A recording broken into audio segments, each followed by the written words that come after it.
Welcome to the OJP Financial Management Virtual Seminar, or FMVS, a training series to help grantees effectively manage their federal awards. My name is Jamil Evans, and welcome to the opening session, setting the course to successfully manage your grant award. We're glad you can join us today. This opening session covers an array of pre-award topics to help grantees successfully manage their grant award. The Office of Chief Financial Officer, or OCFO, will share brief presentations on OJP, the federal budget process, and federal laws and regulations, or 2CFR. This session also highlights the essentials of good financial and budget analysis to ensure all costs are necessary, reasonable, allowable, and allocable. Today's learning objectives are to gain a basic understanding of OJP, the federal budget process, and the essential laws and regulations outlined in 2 CFR that pertain to the early phases of the grant cycle, and to learn to apply cost principles across different budget categories, and to learn how to assess various training and technical assistance, or TTA, materials developed by OJP, TFSC, to help grantees effectively manage their grant award. And I'll also post an agenda in English and in Spanish in our chat so you can have quick access to those. Before we get started, if you are experiencing any technical issues for this webinar, please let me know in the chat box. So let's go over a couple of Zoom tips before we begin. On the bottom left-hand side of your screen, you see a microphone icon. This is where you can adjust your audio options, where you can unmute and mute yourself. And just remember, if you're not speaking today, please ensure you mute your audio just to avoid any background noise or any interruptions. To the right of the microphone icon, you see a video icon. This is where you can adjust your video options, and you can stop and start your video if you wish to. To the right of those icons, you will see a chat icon. You just click that button to open your chat, and this is where you communicate with everyone on the platform today. So let's type in the chat the last thing you had for breakfast. And as you're doing that, please keep in mind when typing in the chat box, the default setting is to message everyone. And if you need to send the message privately, just select the drop-down menu and choose your recipient. All right, and I see the responses coming in. Good. See, it's working for everyone. On the top right-hand side of your screen, if you wish to change your viewing experience, you can do so with the little icon. You can go with the grid view, where you can see everyone who has their video on at that time, or you can go with speaker view, where you can see just the speaker who's speaking at that time. Finally, it is my pleasure to introduce our instructors. First up, we'll have Francis Mendez. Francis is the project director for the OJP TFSC, bringing more than 25 years of experience in justice and victim services programs, financial management, training, and technical assistance. We'll also have Crystal McNeil Wright. Crystal is the Associate CFO for the Grants Financial Management Division in the Office of Justice Programs. She brings more than 30 years of leadership and management experience in accounting and finance, both from the private and public sectors. Also joining us today is Russ Bermejo. Russ is a Senior Training and Technical Assistance Specialist for the OJP TFSC. Also joining us is Andrea Meselev. Andrea is a Senior Training and Technical Assistance Specialist for the OJP TFSC. We'll also have Nicole Zamor Nisbet. Nicole is a financial specialist for the OJP TFSC, serving the American Samoa, Northern Mariana Islands, Guam, and the U.S. Virgin Islands. We'll also have Carlin Hertz. Carlin is a financial specialist for the OJP TFSC, serving the American Samoa, the Northern Mariana Islands, Guam, and the U.S. Virgin Islands. Last and certainly not least, we'll have Zarel Exevedo. Zarel is a financial specialist for the OJP TFSC and a native of Puerto Rico. So, without further ado, I'll pass it over to Francis Mendez. Francis, take it away. Thank you, Jamil. Thank you. Good morning and good afternoon, everyone. Welcome. We are very excited that you're here with us today. Today, I'm going to talk about the agenda for FMVS and what to expect for the OJP Financial Management Virtual Seminar, known as FMVS. So this is today's agenda for FMVS. I'm going to provide an overview of FMVS, introduce the OCFO and OJP TSC team. Then we'll have a grantee engagement activity facilitated by Russ and Andrea. And then we'll have a presentation regarding the OJP grant process, the organization of OJP and OCFO, how the federal budget process works, followed by a learning activity. Then we'll cover federal laws and regulations for grants covered under 2 CFR, followed by a breakout session to discuss your questions and need for support regarding 2 CFR. Then there will be an opportunity for general questions on any of the topics discussed today. Then we're going to close out with what you can use the LMS for, the resources available there, the knowledge check requirements, how to access support from OCFO and TSC, and what our next session will cover. All right, so now I'm going to provide you with an overview of FMVS by the numbers. So FMVS consists of 6 live sessions that are conducted by webinar. You have access to over 30 resources that are in the learning management system, the LMS. And these resources were developed by TFC. They're in different content formats, such as guide sheets, checklists, short videos, and infographics.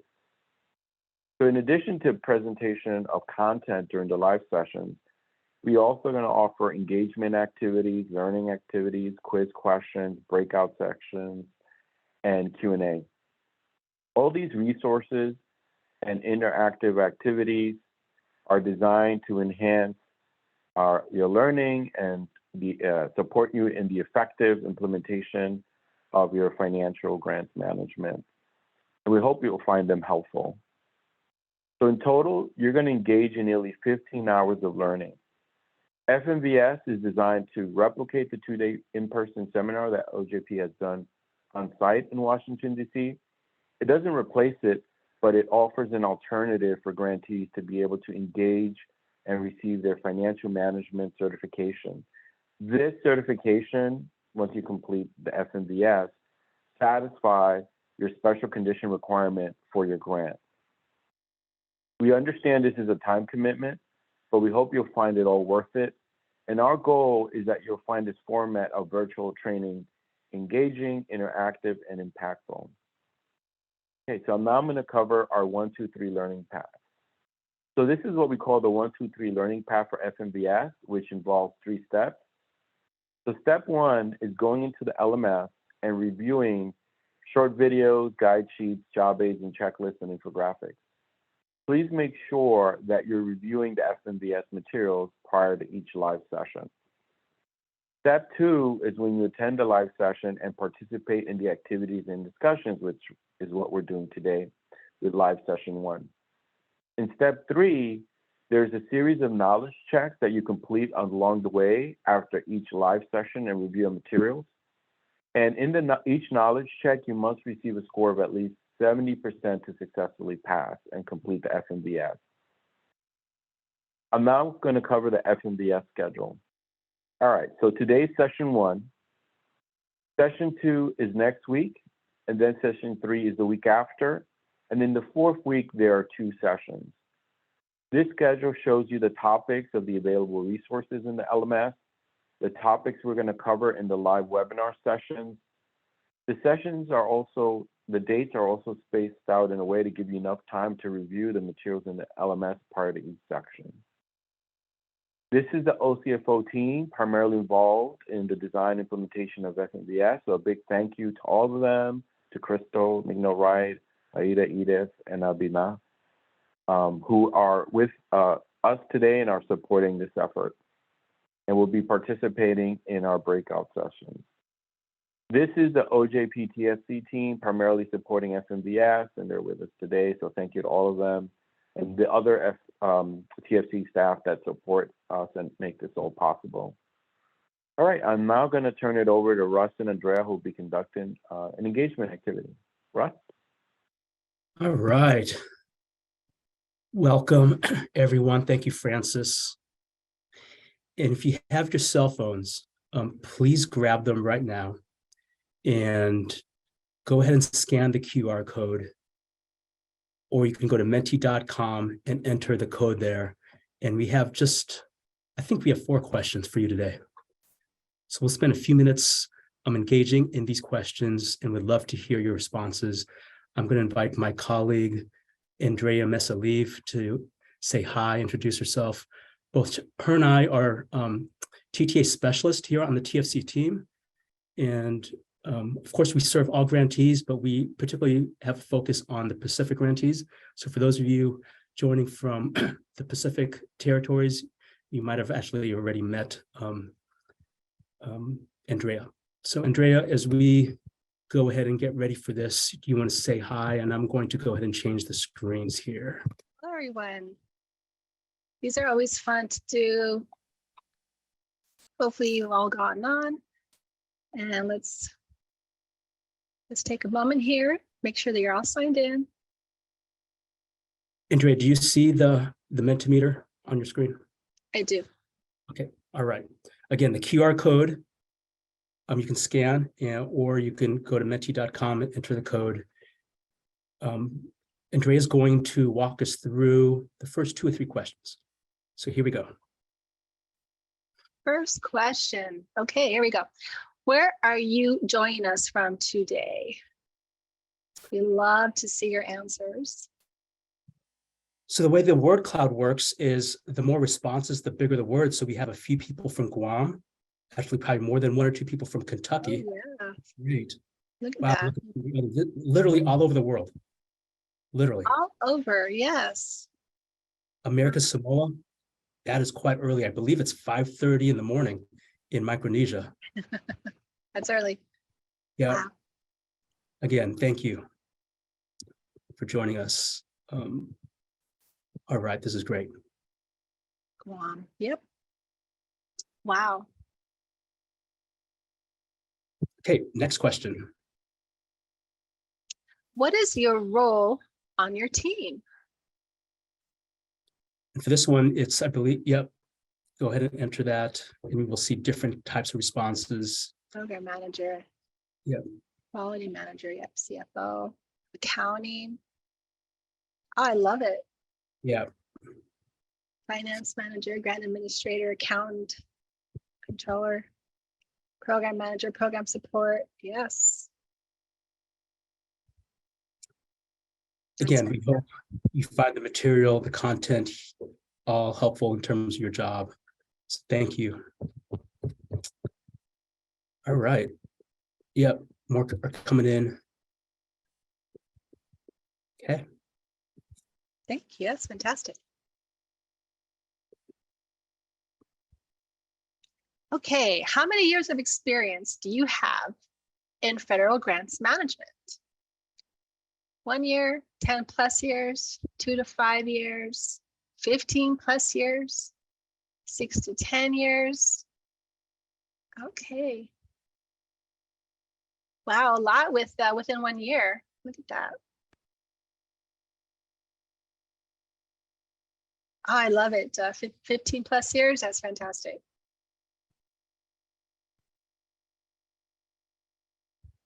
So overall, pretty relatively new to federal Mhm. grants management. Yes, yes. Then we have some seasoned veterans. So again, welcome. Regardless of your level of experience, we hope, again, that you find the information helpful. And one last question. So as you know, FMVS has a live session component, and we're going to be meeting together 5 times, but we also have an LMS. So have you been able to log into the LMS as of today? And I think we launched it earlier this week. That's great. Actually, this is really good. Good. And if you're having any issues with it, If you've tried but need assistance, so far no one has responded to that, but if there's any need for any kind of support or assistance, please reach out to us. You can even put that in the chat. You can just say, hey, you know what? I think I might need some help. Could you reach out to us? We'd be happy to do that. So any way that you contact us, we'd be happy to help.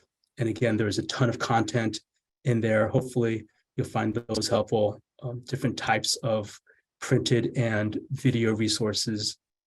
Again, thank you for joining us. Well, Andrea, I think that's it. Yeah, I think so. Great. Thank you, everybody. Thank you, everyone. So with that, we want to turn this over to Francis, who's going to start with our presentations. Thank you, everyone. Thank you, Russ. So I'll be doing this next segment of the Financial Management Training Seminar. Okay, I'm going to talk about the budget process that grantees go through. And then we're going to go through how the budget process works and then how federal funds come your way. So this graphic covers the financial life cycle of grants at OJP. So the first phase of the grant life cycle is the application process. This is when you submit your grant application to the federal government in response to a solicitation. Next slide. Oh, no, stay on this one. Budget review. So after you submit your application, this is where there's a budget review of your grant application. So the programmatic people at OJP in the program offices, they'll look at your application that's been submitted, and then they turn it over to OCFO, who will conduct the budget review. When OCFO conducts their budget review, they may have some questions or comments that you may need to address. After the budget review is completed and the budget is approved, then you receive your award documents, and that's when you accept the award. So after award, then you're in the grant administration phase. So this is where you're going to start to implement your grant. The idea here is that you want to successfully complete the goals and objectives of your grant that you've identified in your application. So after the grant ends, then you're at the closeout phase where you have to submit all your required reports and documentation and liquidate any remaining obligations. So all these phases make up the grant life cycle from beginning to end. I see we have a question. What does OTFO? Okay, thank you, Christophe. So OCFO is the Office of the Chief Financial Officer. All right, so I'm going to talk about the mission of OJP. So as you see here, the mission of OJP focuses on providing leadership, resources, and solutions for creating safe, just, and engaging communities. The way OJP implements its mission is through the strategies of providing federal leadership, promoting programs and research that delivers improved outcomes for communities, as well as partnering with you, right?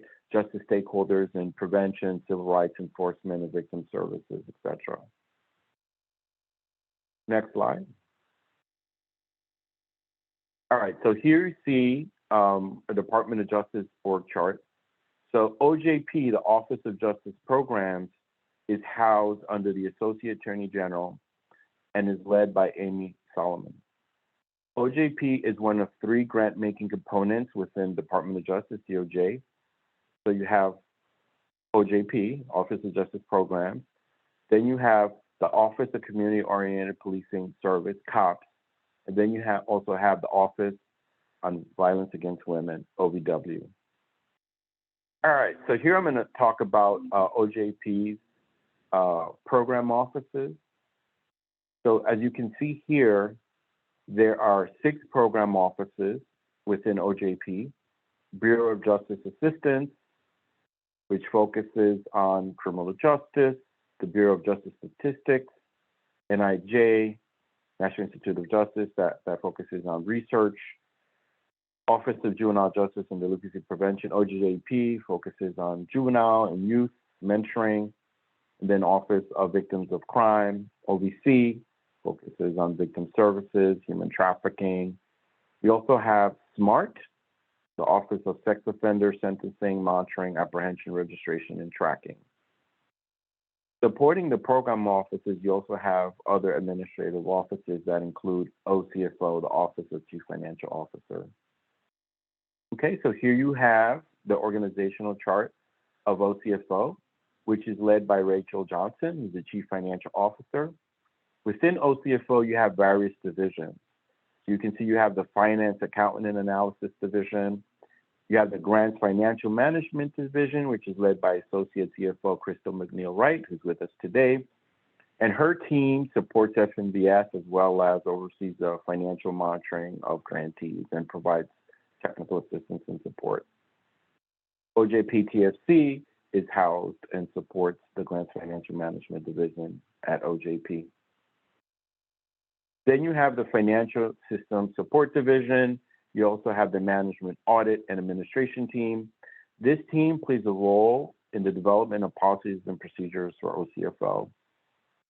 Under the Deputy Chief Financial Officer's Office is the Strategic Planning and Performance Division. This office is responsible for tracking and analyzing grant performance measures. This is important because performance measures in your grant is how OJP determines whether grant programs are performing as intended. So success, right, in your performance measures in your grant is a factor that's used to determine if a grant program should be continued or not. Then you have the Budget Formulation and Appropriation Division. This division is responsible for drafting the budget and submitting it to OMB that needs to be approved for each fiscal year. Then you have the Budget Execution Division, where once the budget is approved, they're responsible for executing the budget. All right, so now I'm going to talk about grants and where they come from. All right, so I'm going to provide you with an overview of the federal budget process.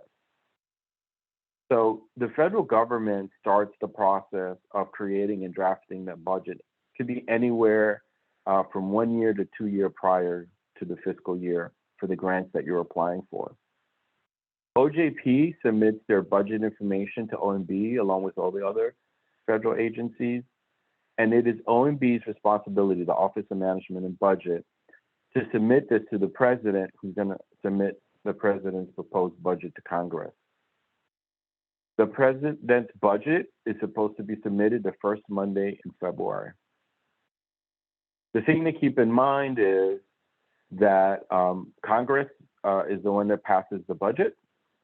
And for whatever reason, if they're not able to pass the budget, then they commonly pass what is known as a continuing resolution, which keeps the agencies operating until they're able to pass a budget for the fiscal year.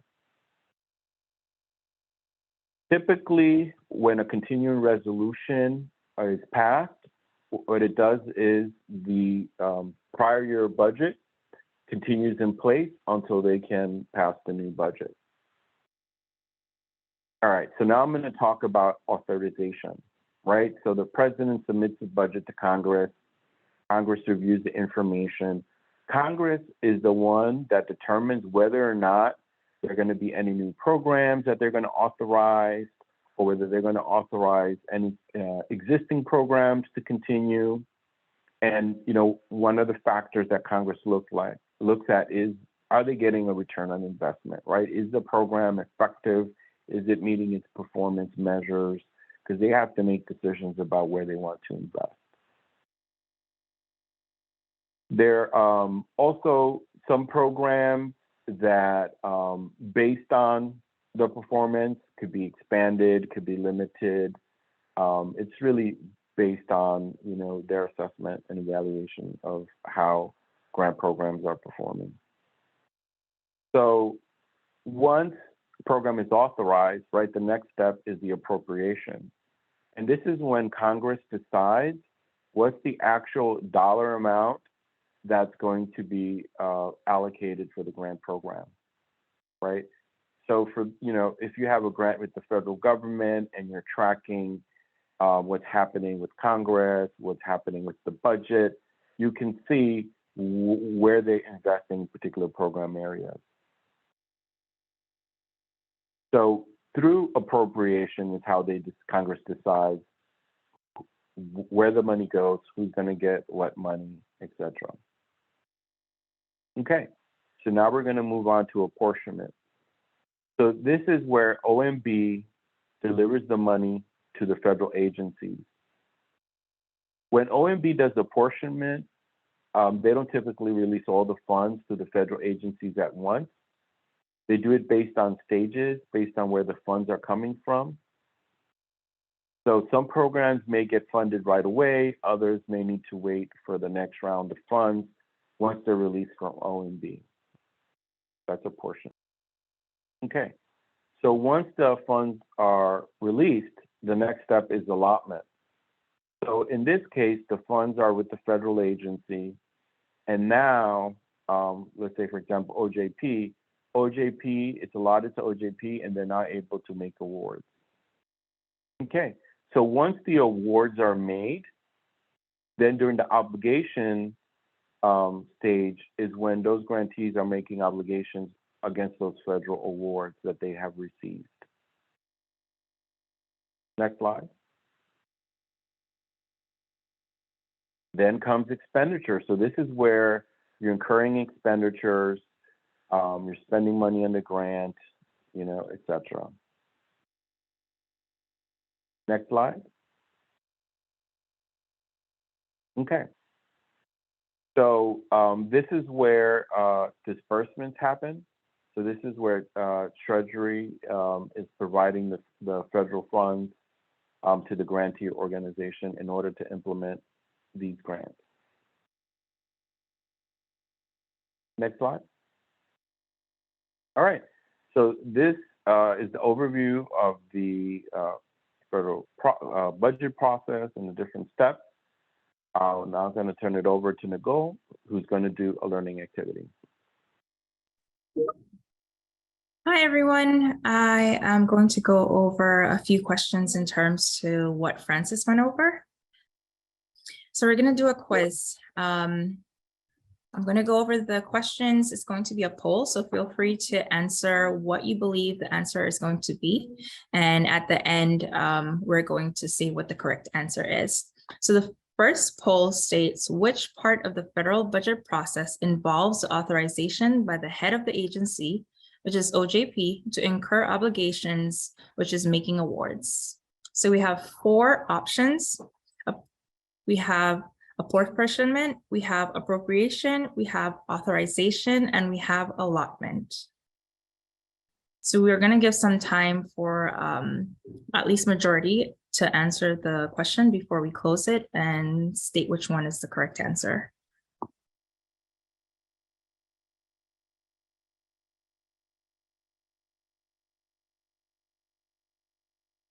We're just going to give a little more time.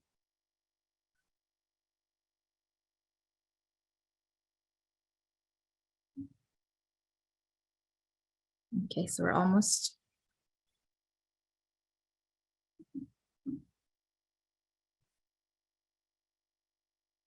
Okay, so we have majority answered allotment, and that is correct. So thank you so much for answering the question. We're going to go on to the next one.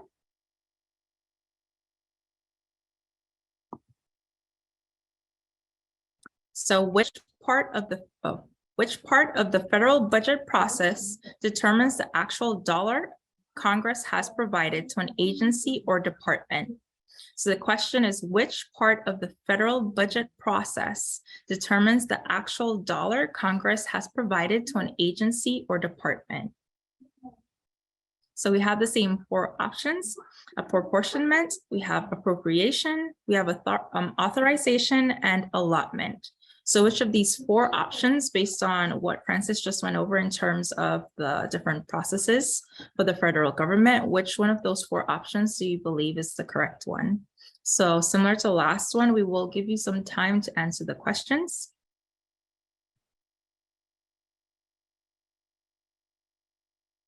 Okay, we have some faster responses this time. I'm going to give a little bit longer before we close the poll. Okay, so we're going to close it. And most people selected appropriation, and that is correct. So now we're going to move on to the final question.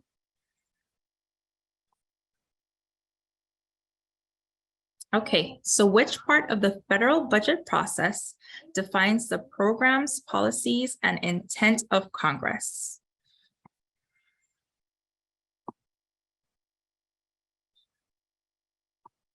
So we have the same four responses in terms of when you can select. And the question, I'll read it again. Which part of the federal budget process defines the programs, policies, and the intent of Congress? So we're going to give some time for people to be able to answer the polls.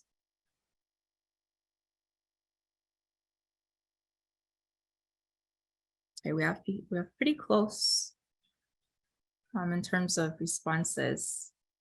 A lot of people have selected authorization. A lot have also selected apportionment. So we're going to close the poll now. And the actual correct answer is authorization. So majority selected that one, and that is the correct answer. So thank you so much for participating. This was really a great participation in terms of the amount of responses. Thank you.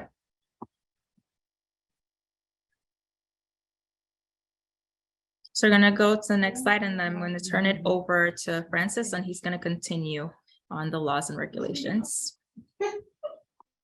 Thank you, Nicole. All right, so now I'm going to talk about the laws and regulations that affect federal grant programs. If you understand the various types of law and regulations that impact your grant program, it can help you administer your grant properly and determine whether certain costs are allowable. Okay, great. So here you have the order of precedence in terms of what comes in order of priority. So number one is the authorizing legislation, right? So Congress has the power of the purse. They decide the programs that are going to be established or continued in the funding. So Congress does this through legislation. And they, as I mentioned before, they can determine if a program is going to continue, exist, or no longer exist. They make that decision. And in the authorizing legislation, it's sometimes when Congress may have specific exceptions for specific grants under a program. So one example is typically you're not able to draw down all funds up front in advance, but Congress has allowed for certain programs to do that under certain circumstances. And in situations like that, they'll mandate that the funds be put in a program interest-bearing account to generate interest, and that program income be reinvested back in the program.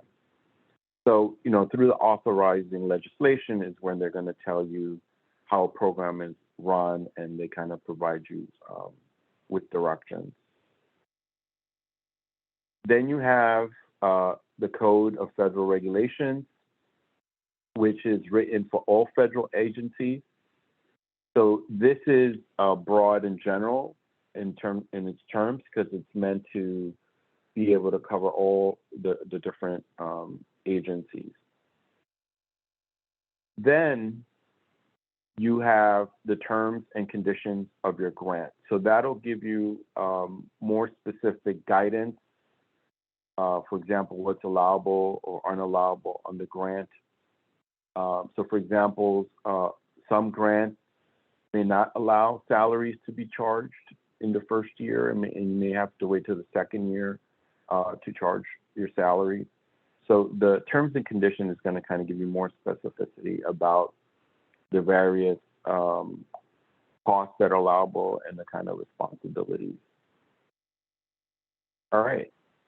For number 4, then you have kind of even more specificity about the federal agency's policies. So for OJP, it's going to be the DOJ Grants Financial Guide, right? So these are sort of the order of importance of the guidance. And then obviously when you have questions about the DOJ Financial Guide, you would talk to your grant manager or OCFO or TFC or whoever can kind of provide you with responses to your questions about the grant.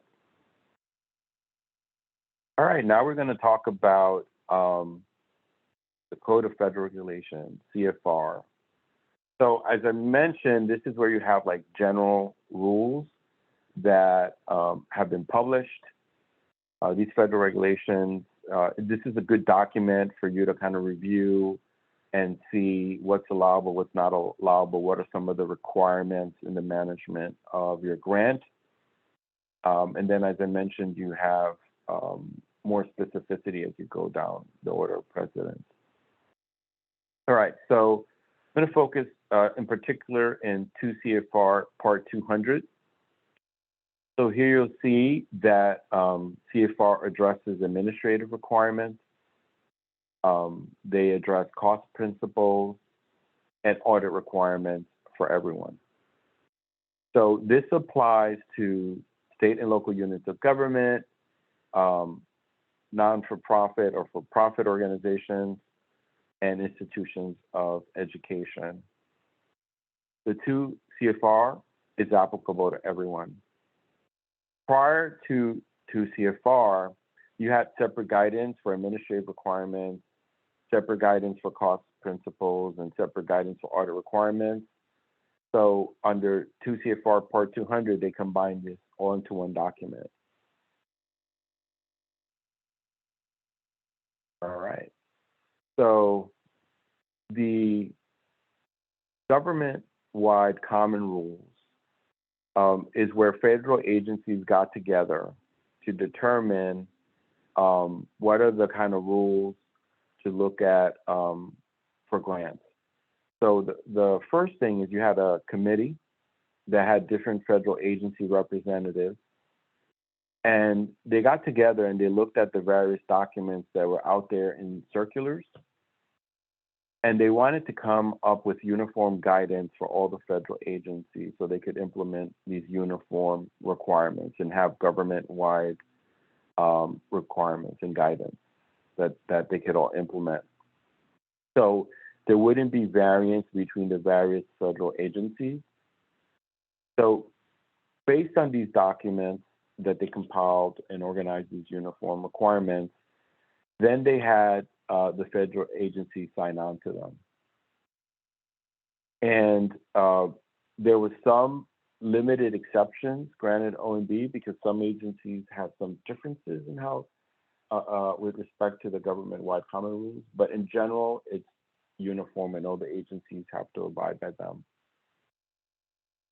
Okay, so one of the government-wide common rules, so I talked about 2 CFR Part 200.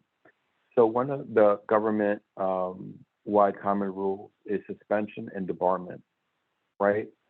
So what this means is before an entity is allowed, right, to receive federal funds, they have to pass a suspension and debarment check. And that check is done on SANS.gov, right? So, for example, if you are a grantee and you have a subrecipient, prior to making that subaward, you have to look at SANS.gov and check if that organization has been suspended or debarred from doing business with the government. So you have to make that check before you can pass down federal funds, right? And same thing applies to a grantee, right? A grantee cannot receive federal funds if they've been suspended or debarred. And this check has to be done periodically, right? Because, you know, if you have a 3-year grant, it's possible that during that time frame, an entity can be placed on the list.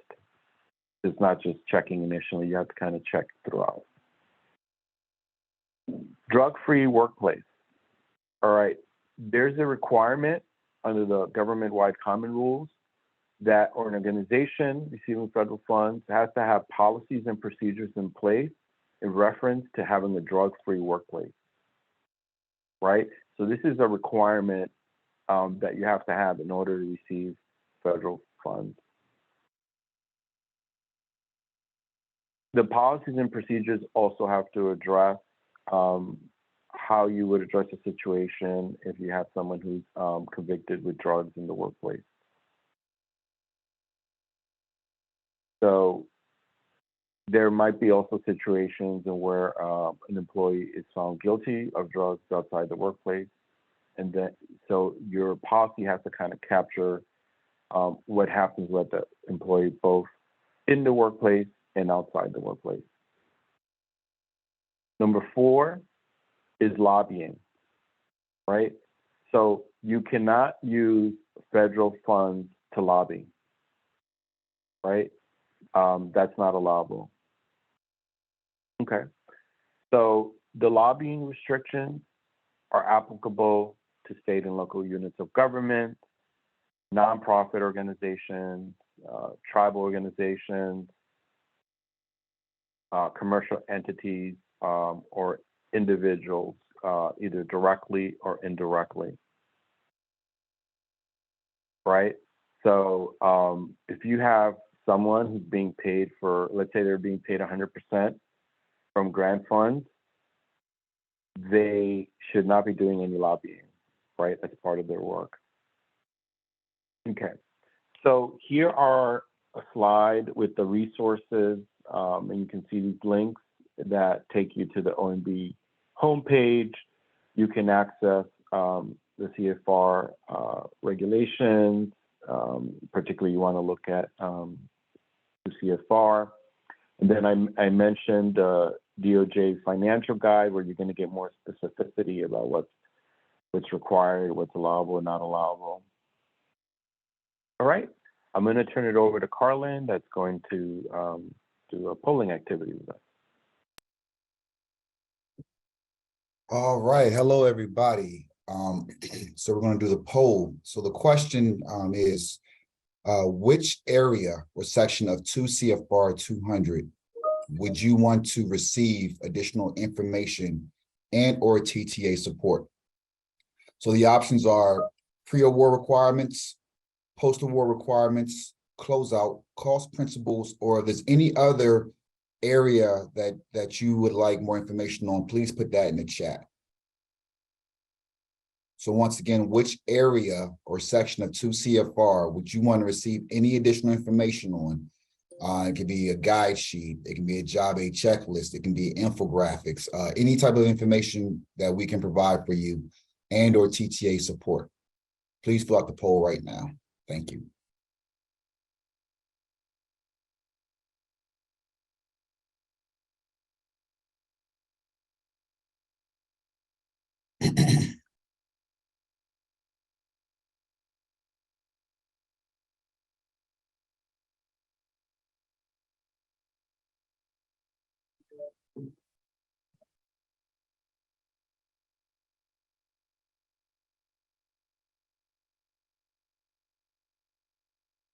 Okay, the results are in. So the top choice was cost principles at 40%, followed by pre-award requirements, which is the big one. And then also post-award requirements, 7% for closeout. All right, so at this point, we are going to break out in our breakout session, about 10 minutes to discuss some of these answers and to get some individualized feedback on what you all may have experienced. Okay, stay tuned.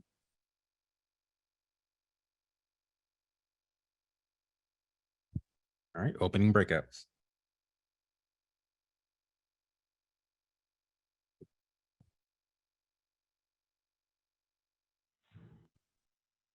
Hey, Russ, I just want to mention something right quick. And then I'll put this in the chat, but I wanted to just remind everyone that we have a website resource guide on our website, which gives you a one-stop shop to all of our content. A lot of it, 2 CFR related. So in the event you need something quickly, you can pull up this guide document, and all the resources, guide sheets, job aids, checklists are the resource for 2 CFR, the DOJ grants financial guide. It's all there hyperlinked. So if you need to access it quickly, the resource guide is the best place to go.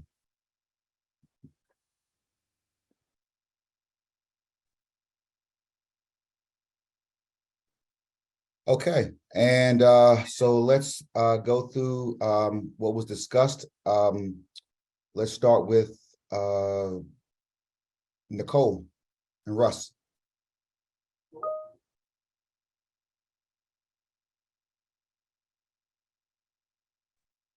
Okay, so in terms of our group, we had some contribution from 2 people, Lola and also Jose. And in terms of that, it was basically like closeouts. We had a discussion on closeouts, and we also had a discussion on like cost principles. And we were able to just basically give an overview of why it's important, and just why closeouts was selected as an option for wanting more information on TTA and just information in general. Okay. All right. Let's go to Zarel. Right, sure. Thank you, Crystal, for leading the breakout room to helping me with it. Having said that, we had a question on how to actually process budget modification. So we told them, that they should contact their program manager, and that they would help them in submitting a GAM through actually Just Grants, right? That's the technical official process. And then someone from Puerto Rico asked where they could get more resources and how to actually ask for funds or grants. So yeah, we sort of explained the process, and that in the open solicitations, they should find the scope of the project, what it is that they're looking for, the deadlines for submitting proposals and budgets and whatnot. But I also told her that she could write me directly, and I would help her. Thanks, Zarel. And next, let's go to Rosabelle and Celine.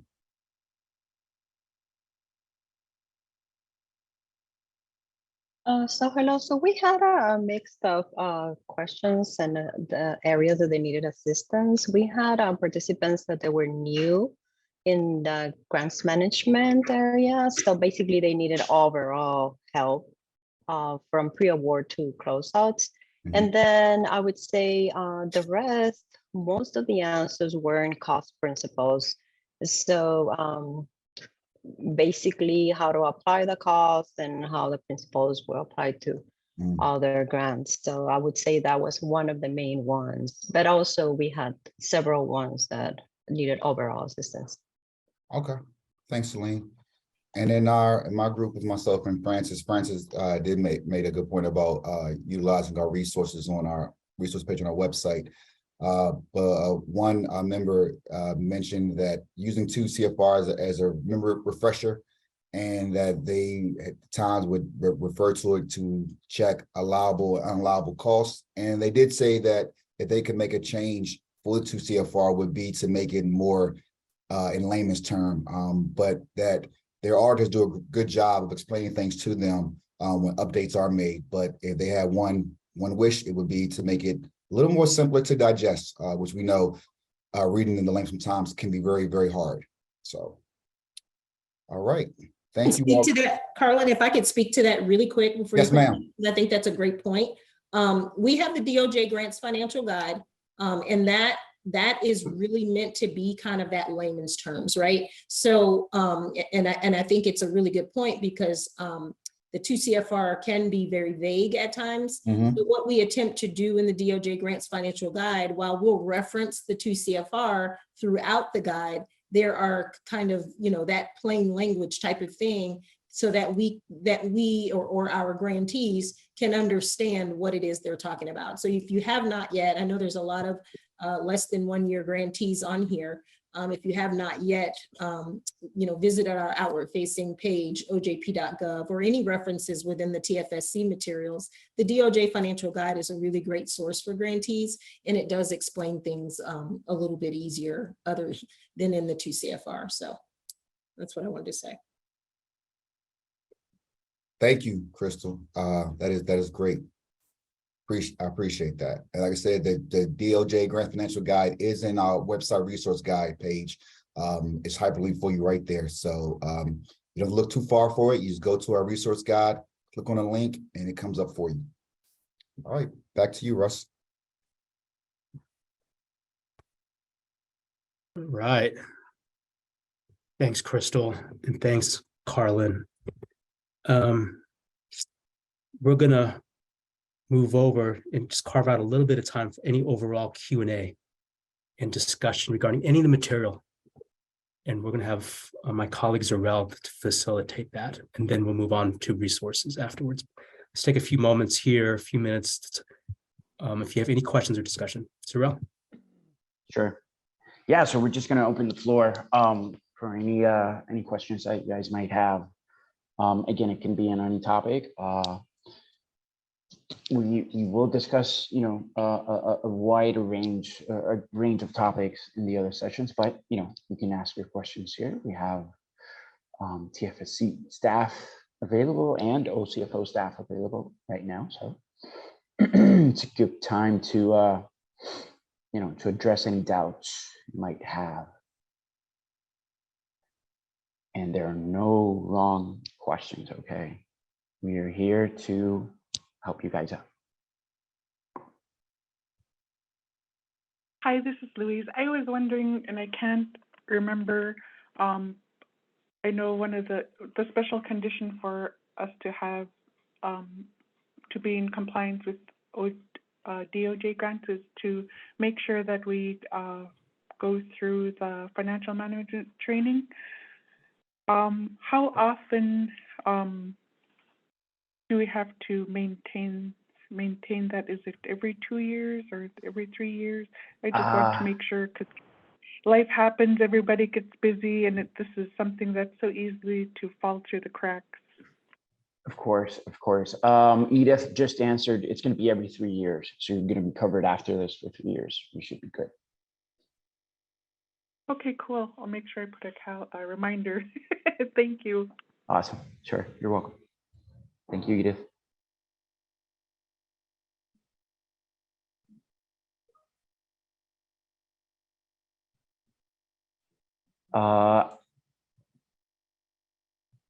I'm going to address the people in Puerto Rico in Spanish. Si hay alguna pregunta en español, también la pueden hacer o la pueden escribir en el chat en confianza. Vamos a darles unos minutitos más y si no, pues seguimos.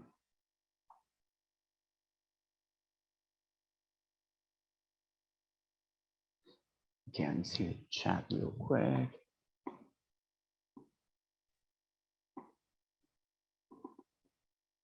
Yeah, I'm not seeing anything on the chat.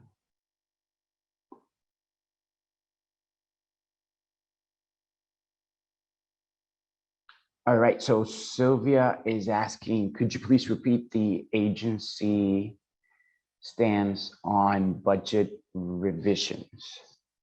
You mean like budget modifications? What do you have to do, Sylvia? Okay, so yeah, you should. I always tell people to address their program manager because that's something that you're going to have to work with them anyway. But the technical process is that you submit a GAM, right? Grant award modification through Just Grants. But again, your program manager should be able to guide you on these specific steps that you have to do.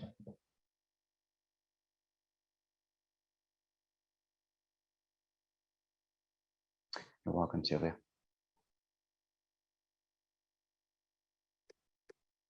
All right, so Brandy asks, I may have missed this at the beginning, but outside of the attending the series, runners, are there any other requirements to complete the financial training? No, you need to log into our live sessions, and then you're gonna have to review the materials on the LMS platform. You have to open the materials, you have to view them. If not, you won't progress and you will be able to reach 100% completion. And then you're gonna have to complete a small knowledge check. But apart from that, no.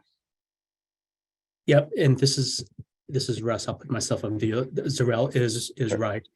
After each module, and there's 5 of them, there will be a knowledge check, and I think there are 12 questions each one. So if you would have attended the live sessions and if you would have reviewed the materials, you should be able to answer the questions. I think we're asking for you have to get 9 out of 12 questions to successfully pass the knowledge check. If you do that for each of the sessions and you attend the live webinars, then we'll consider that successful completion. And we have a way of tracking that attendance. So yep. If there's any issues regarding that, please reach out to us.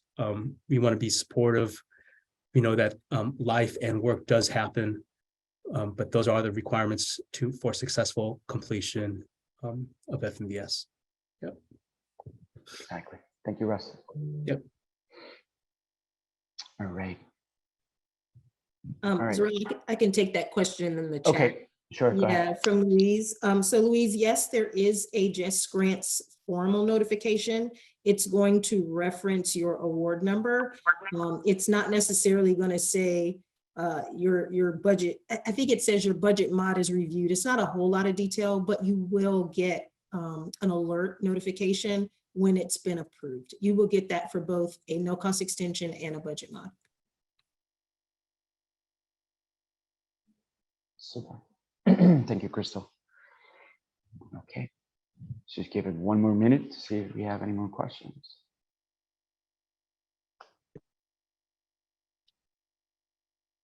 And Jarrell, I just want to add one last thing regarding the LMS. If there's any questions regarding login to the LMS, please reach out to us. Each of your names as registered, you've been imported into the LMS. So you should have received an email how to log in. If you did not receive that email, then please reach out to us. We'd be happy to make sure that happens for you. Okay. All right. And thank you. All right. I don't see any more questions. So, all right. Thank you, everyone. I think I'm going to leave you now with, yes, with Jamil. Take it away, Jamil.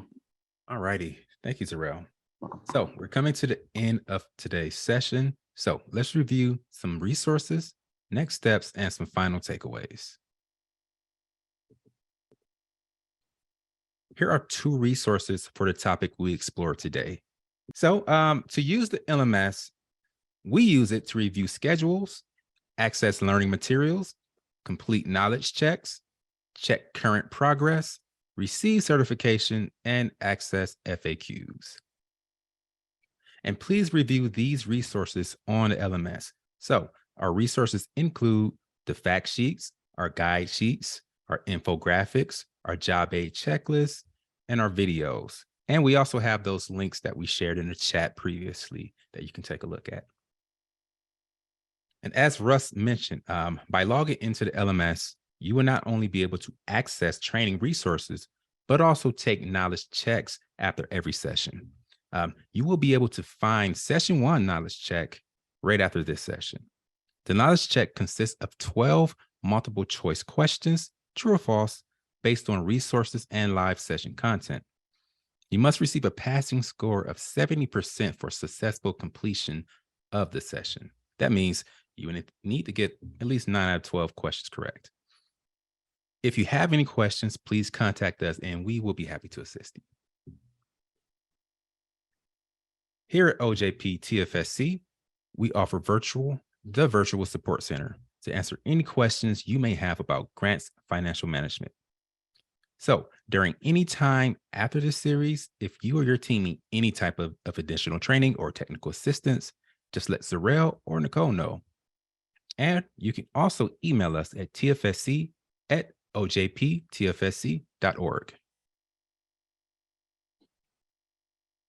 We provide training, technical assistance, and resources to enhance financial management capacity for grantees in the U.S. territories to improve financial management of federal awards. And I'll also share some useful links in the chat for you. You can visit our site with the information provided in the chat. And you can also subscribe to our listserv with the email or the address provided in the chat. We look forward to seeing you on February 8th for the Successfully Managing Your Grant Award Through Strong Financial Analysis and Internal Control session. In your calendars, you should see the appointment, and you will join the same way you joined today. For session 2, we will be exploring topics of internal controls, procurement, and fraud and waste. On behalf of the OJP TFSC Financial Support TTA team, we would like to thank you for joining us today. I hope you've enjoyed the session and have a great day. You may now disconnect. And I'll leave it open just so you can grab all those resources out of the chat.